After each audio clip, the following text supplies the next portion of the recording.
नमस्कार श्रोते, स्वागत आहे आपलं यूट्यूब चॅनल कथा क्षितिजवर. तर आजची आपली कथा आहे शंकर पाटील यांच्या गारवेळ या पुस्तकातील खड्डा. हातात एक औषधाची बाटली घेऊन संभा दारात आला. त्याचे पाय वाजले आणि बायको माझघरातनं उठून बाहेर सोप्याला येत म्हणाली, तुम्ही दवाखान्याला गेला आणि रक्ताची गुळणी झाली की हो. छातीत धस्स झालं. एकाएकी तोंडच उतरलं. बायकोबरोबर बोलत उभा न राहता संभा तसाच आत गेला. आईच्या अंथरुणाजवळ जाऊन गप्पच उभा राहिला. म्हातारी डोळे झाकून निपचित पडली होती.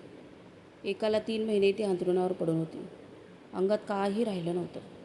नुसती हाडं आणि कातडीच शिल्लक होती. संभा उशाजवळ खाली बसला. त्याला आईकडे बघवत नव्हतं आणि तोंडानं बोलवतही नव्हतं. हातांचे कोपर निघाले होते. नुसत्या तुरकाट्या दिसत होत्या. चांदीचे गोट कोपराला येऊन भिडले होते. पोटात भडभडून आलं. किती इंजेक्शने दिली, औषधं बदलून दिलं तरी गुणच येत नव्हता. काय करावं? म्हातारी अशी नावं झिजतच का चालली? एक उसासा टाकून संभानं आईच्या कपाळावर हात ठेवला. हालचाल करीत म्हातारीने डोळे उघडले. पापण्यांचं टोपण निघालं आणि बुबुळं बघत राहिली. संभानंच विचारलं, काय आई, काय बेत? बुबुळं बघतच राहिली. फडक्यानं पाठी पुसावी तसं धोत्र्याच्या सोग्यानं संभानं आपल्या कपाळावरचा घाम पुसला आणि उगाच तोंडाकडं बघत राहिला. उघडलेले डोळे झाकून म्हातारी गप्पच पडून राहिली.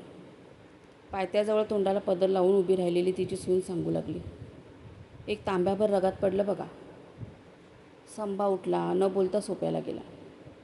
दाराच्या चौकटीजवळ घुटमळल्यागत जरा वेळ उभा राहिला आणि आत बघून बायकोला म्हणाला, जरा बाहेर ये गं. बायको बाहेर आली. संभानं विचारलं, रगात का पडावं ग? बघा की. मग दुसरं आणि काय औषध बदलून देतोय का बघून येऊ जाऊ? या जावा, असं बायको म्हणाली. तांब्याभर रगत पडलं म्हणून सांगा आणि म्हणावं, काहीतरी जाळी दिसत होती. काळ्या काळ्या गाठी दिसत होत्या बघा. संभानं पायात घातलं. तो जोता उतरून खाली गेला. दाराच्या तोंडाशी येऊन बायको बोलली, उलटी झाल्यापासून लई पेकळून गेल्यात बनवून सांगा. शक्तीच सगळी गोळा होऊन आल्यागत झाली या म्हणावं. सपाट्यानं पाय उचलत संभा दवाखान्यात गेला. डॉक्टरला बघून त्याच्या डोळ्यात पाणीच आलं. तोंड गेल्यागत झालं आणि डॉक्टरांनी विचारलं, का आलास परत? संभाला धड बोलता येईना झालं. एक आवंड गिळल्यागत करून तो म्हणाला, औषध न्यायला मी इकडं आलो आणि रक्ताची उलटी झाली म्हणून. डॉक्टर तोंडाकडं बघत राहिले. संभानंच विचारलं, असं का बाबा बरं? एकदा डोळे झाकल्यागत करून एक उसासा टाकत डॉक्टर म्हणाले, आपल्या हाती असतं तेवढं करून पाहायचं. पोटात डबराच पडला. पायावर उभं राहता येईनासं झालं. तसा संभा 2 पायांवर खाली बसला. वर तोंडाकडं बघायचं ते खाली भुईकडं बघत राहिला. न विचारताच सांगू लागलं, चांगलं एक तांब्यावर रगात गेलं. काहीतरी जाळी पडल्यागत झाली म्हणून. गाठी दिसत होत्या बघा. थोडा वेळ विचार केल्यागत करून डॉक्टर खुर्चीतनं उठले. 2-3 बाटल्यातलं औषध एकत्र केलं आणि पुडी बांधून संभाच्या हातात देत ते म्हणाले, गेल्या गेल्या एवढं मधात घालून चाटव. हातात पुडी घेऊन संभा गप्पच उभा राहिला. खाली पायाकडे बघत म्हणाला, येऊन बघून जाता? न बोलता डॉक्टर खुर्चीतच बसून राहिले. संभाच म्हणाला, उलटी झाल्यापासून म्हातारी लय पेकळून गेली या. डॉक्टर काही बोलले नाहीत. एक सिगारेट पेटवून त्यांनी तोंडात धरली. संभा उभाच राहिला. त्याच्याकडे बघत डॉक्टर म्हणाले, जा, हे औषध दे, काय होते ते बघू, नंतर कळव. संभा घरी आला. बायको वारा घालत बसली होती. झाकलेला डोळा म्हातारी उघडत नव्हती. नुसती उलघाल चालू होती. जवळ जात संभानं बायकोला विचारलं, का गं, असं का? पोटात डोंबच पडलं म्हणायला लागल्यात. घाबरावून संभा बघत राहिला. हातात पुडी धरून गप्पच उभा राहिला. आणि हे बोलणं ऐकून म्हातारीने एकवार डोळे उघडून वर बघितलं. संभा खाली बसला. म्हातारीला सोसवेना झालं होतं. दोन्ही हात पोटावर ठेवून ती विवळू लागली. पुढं वाकून संभानं विचारलं, काय होतंय गा आई? पोटात नुसता इस्तू पडलाय र संभा. अरे देवा, काय करू र बाबा, सोसवाना झालंय र मला. संभाला धीर निघाला नाही. घरात न थांबता तो पुन्हा दवाखान्यात गेला. डॉक्टरांना म्हणाला, पोटात डोंबच लई घातलाय हो, म्हातारी नुसती घालून घ्या लागले बघा. डॉक्टर खुर्चीतच बसून राहिले. काय करावं हे त्यांना कळत नव्हतं आणि दोन्ही हात जोडून संभा म्हणाला, डॉक्टर रुपये 2,000 लागू. लय काय आली, अजून 4-6 महिने म्हातारी जगू द्या. डॉक्टर तोंडाकडे बघत राहिले. संभा सांगू लागला, आप्पांची एक समाधी बांधायची राहिली आहे. तेवढी तिच्या डोळ्यादेखत बांधतो. त्याचं उद्यापन होऊ द्या. बांधलेली समाधी तेवढी तिनं बघावी हीच इच्छा आहे. आणि 4 महिने जगवायचं करा. किती बी खर्च येऊ द्या. हो तर एक रान घाणवट टाकतो, नाहीतर खरेदी देतो. संभा असं बोलत राहिला. त्याचं सगळं बोलून झालं. डॉक्टर खुर्चीतनं उठले. जवळ जाऊन त्यांनी त्याच्या पाठीवर हात ठेवला. डोळ्यातल्या पाण्याकडं बघत ते म्हणाले, तसं असतं तर तुला मागच नसतं का सांगितलं. धीर धर आणि करता येईल तेवढी आईची सेवा कर. जा. संभा घरात आला. म्हातारीची उलघाल सारखी चालू होती. त्याला जवळ बसवेना झालं. सकाळ गेली, दुपार झाली. म्हातारीला जास्तच झालं. संभाला तर जवळच बसवत नव्हतं. हाल बघवत नव्हते. कसला विस्तू पोटात पडला होता कळत नव्हतं. विषारी गोळ्या खाल्ल्यावर एखादं कुत्रं तडपडावं तशी तिची सारखी तडपड होत होती. म्हातारी खालच्या भुईला टाचा घासत पडली होती. विवलायला अंगात शक्ती राहिली नव्हती. नुसतं कणत होती. ऐकवत नव्हतं. आतड्याला पीळ पडल्यागत झालं होतं. काय करावं कळेना झालं. संभा उठला. कुठं चित्तच लागत नव्हतं. तो एकटाच परड्यातल्या गोठ्यात गेला. बसलेल्या म्हशी चटाचट उठून उभ्या राहिल्या. एका म्हशीच्या तोंडावरनं हात फिरत संभा दावणीच्या कुंट्याला लागून खाली बसला आणि तोंडाकडं बघत म्हणाला, असलं काय झालं गं बाई तुझ्या मालकिनीला. घळाघळा डोळ्यातनं पाण्याच्या धारा वाहू लागल्या. उमाळाच थांबत नव्हता. कुट्ट्याला कपाळ लावून एकटाच रडत बसला आणि म्हशीच्या तोंडाकडं बघत म्हणाला, बाई, म्हातारीशिवाय दुसऱ्या कोणाला धार काढू देत नव्हतीस. उद्या यालीस म्हणजे तुझी कोण धार काढणार गं. कोण तुझी दृष्ट काढणार. संभा बसून राहिला. तास अर्धा तास गेला. धोत्र्याच्या सोग्यानं डोळे पुसून तो उठला. बसाय ते होईना. तसं गोट्यातनं बाहेर पडला. खाल मान घालून गप घरात आला. आई सारखी कणत होती. बायको उशाला बसून वाऱ्या घालत होती. शेजारणी पाजारणी सगळ्या भोवतीनं गोळ्या झाल्या होत्या. कुणी बोलत नव्हतं. सगळ्याच गप बसून होत्या. बायकांची गर्दी बघून तो सोफ्यात आला. सोफाही सगळा माणसांनी भरला होता. बाळू काका चिलमोडीत बसला होता. तोंडाची चिलीम बाजूला करून तो संभाला म्हणाला, पोरा इकडे ये जरा. संभा जवळ गेला. बाळू काका म्हणाला, म्हातारी काय घोटाळा करते कळत नाही. तिच्या लेकीला तर सांगावा धाडावा.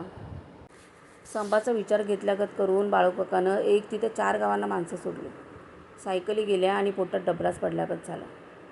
हातापायातनं वारं गेल्यागत संभा बसून राहिला. जीव बेचैन होऊन गेला होता. त्याला धड बसवत नव्हतं. कुणाबरोबर बोलवत नव्हतं. काय करावं हेच कळत नव्हतं. उठून उठून तो आत जात होता. जवळ न जाता लांबनंच तोंड बघून तो पुन्हा बाहेर सोप्याला येत होता. आत आईचा जीव घुटमळला होता आणि बाहेर संभाला कसला धरच पोचत नव्हता.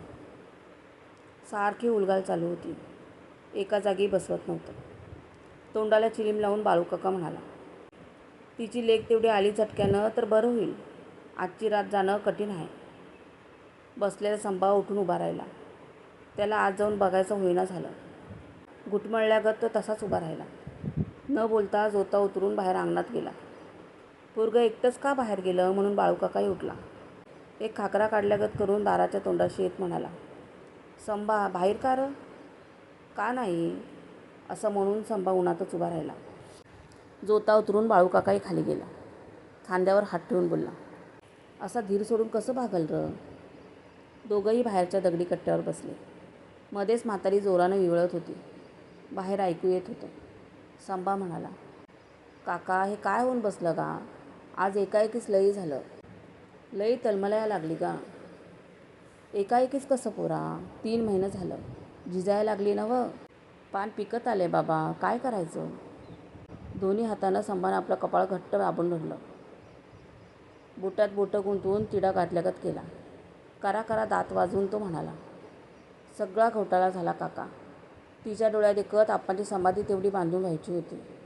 या आजारपणात आम्हाला बी काय तेवढं सुचलं नाही. तिच्या डोळ्यादेखत एवढं व्हायला पाहिजे होतं. काय दाव साधला बघा देवानं. असा बोलता बोलताच संभा उठला. बाळू काकानं विचारलं, काय करतोस. काका बसव नका मला, काय करू? काका तोंडाकडे बघत राहिला आणि संभाच म्हणाला, जरा रानाकडं जाऊन येतो. खुळ्या, तुझं रानात आणि काय गटलं ठेवले र? घुटमळल्यागत करून संभा म्हणाला. काका आपा बसलाय त्या जागेला जातो. हात जोडून त्यालाच मागून घेतो. काय नको बाबा, आता घर सोडून कुठं जाऊ नको. नाही काका, संकटात आप्पाच मला आजवर सहाय्य झालाय. त्यालाच साकडं घालून बसतो, जातो. कुणाचं न ऐकता संभा घराबाहेर पडला. थेट त्यानं आपलं रान गाठलं. गोरीच्या जागेजवळ जाऊन तो उभा राहिला. हात जोडून म्हणाला, आप्पा, एकेकी आज आईनं लय घोटाळा केलाय. काय तुझी असेल पुण्याई तर ह्यातनं तिला वाचू. लई नको, 4 महिन्यांची सवड दे. एवढी सुग्गी होऊ द्या. तुझ्या श्राद्धाला समाधी बांधतो, उद्यापन करतो. आईची लय इच्छा होती. तिच्या डोळ्यात एकत तेवढं माझ्या हातनं घडू द्या. दुसरं काय नको बघा. असं म्हणून खालची माती त्यानं कपाळाला लावली आणि भुईला डोकं टेकवून तो उठून उभा राहिला. जत्रेतल्या पाळण्यात बसल्यागत भोवतीची रानं, पिकं सगळी फिरताना दिसू लागली. डोळ्यांना अंधारी मारली. पुढचं काही दिसेना झालं. असं का म्हणून तो वर बघत राहिला. त्याचा डोळाच उघडेना झालं. सूर्य माथ्यावर आला होता. ऊन वरनं तावत होतं. उन्हात उभं राहायचं होईना तसा तो गार खोपीत गेला. पाळ्याची खोप गार होती, पण संभाला बसवेनाच झालं. वैरणीच्या भाऱ्यावर अंग टाकून तो बसून राहिला.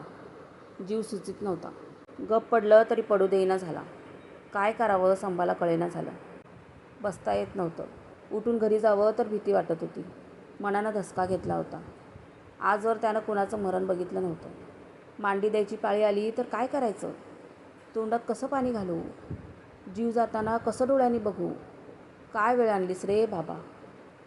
संभा उठला. खोपीत चैन पडत नव्हती. तो बाहेर आला. उगीच धाब्यावर बसून राहिला.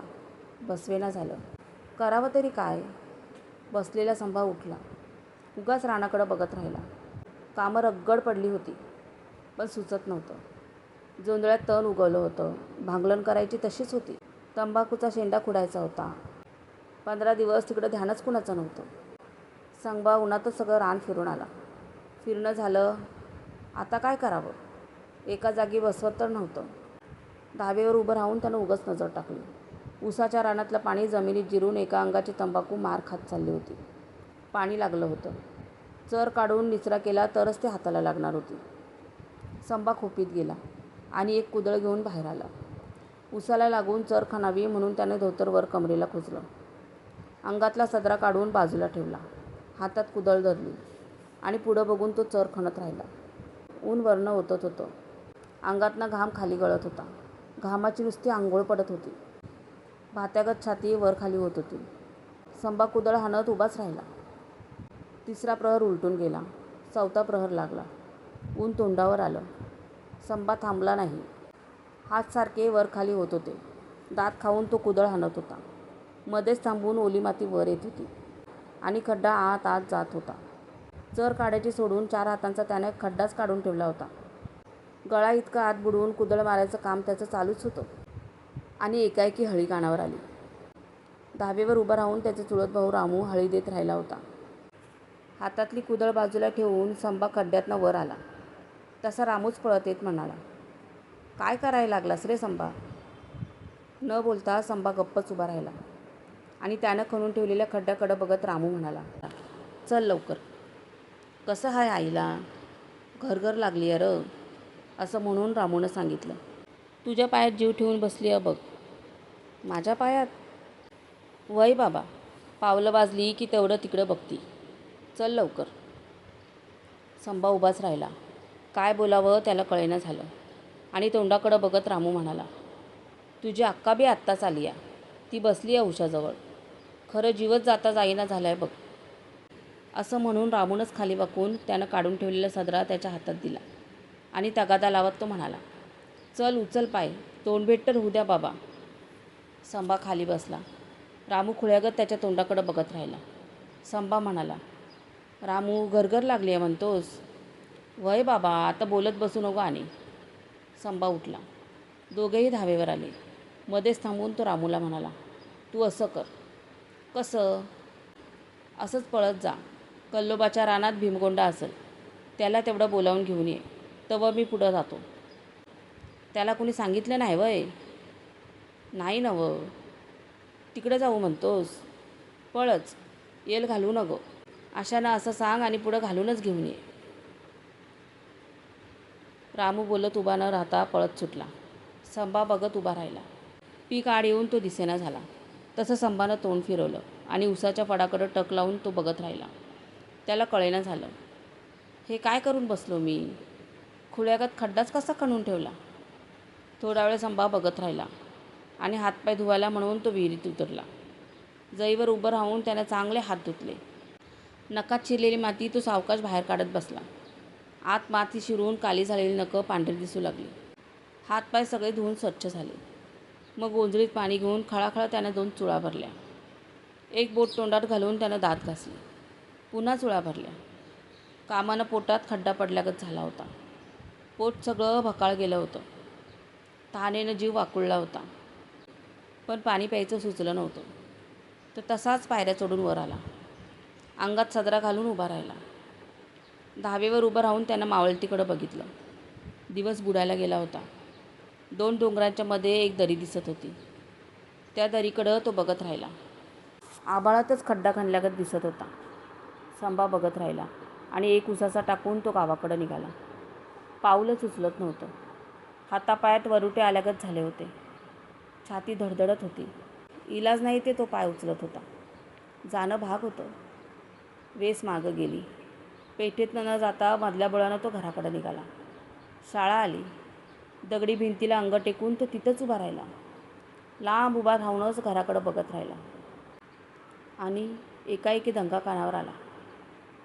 रडणं ऐकू येऊ लागलं. संभाच्या छातीतली धडधड संपली.